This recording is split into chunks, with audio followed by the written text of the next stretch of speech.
আমাদের এই সুন্দর পাহাড়ে এত বড় বড় পাথর পাওয়াটা খুবই স্বাভাবিক, কিন্তু এই পাথরটা কোনো আম পাথরের সাথে তুলনা করেও না। এই পাথরটার নাম হলো আগের পাথর। আর এইটা দিয়ে একটা অসাধারণ খেলার গুটি তৈরি হয়। সবার আগে এই শক্ত পাথরগুলোকে যত্ন করে কাটা হয়। কাটার কাজটা খুব ধীরে সুস্থে করা হয়, কারণ জোরে কাটলে পাথর ভেঙে যেতে পারে।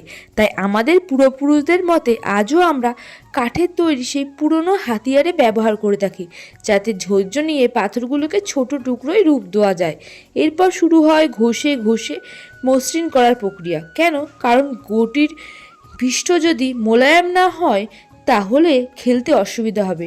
তাই প্রতিটি টুকরোগুলোকে ধীরে ধীরে ঘষে এমন এক পর্যায়ে আনা হয় যেমন পাথর নিজের মতো করে একটা স্বাভাবিক ঝিলিক বের করে দেয়।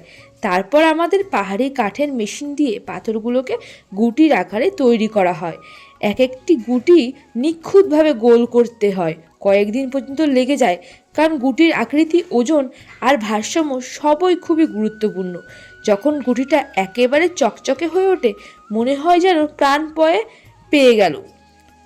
গুটি তৈরি করা হয়ে গেলে শুরু হয় বোট বানানোর কাজ। আমাদের পাহাড়ে বড় বড় যন্ত্রপাতি নেই, আর সেই দরকারও হয় না। বাড়ির কাঠের তক্তা, পুরনো কাগজ, একটু মনোযোগ দিয়ে আমরা হাতেই আঁকি বোর্ডের রেখাগুলো।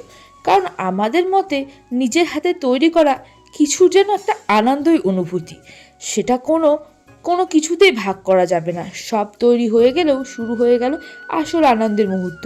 ফোন পাশে রেখে টিভি বন্ধ করে পাহাড়ের ঠান্ডা হাওয়া, পাখির ডাকে মতো বন্ধুরা একসাথে খেলি।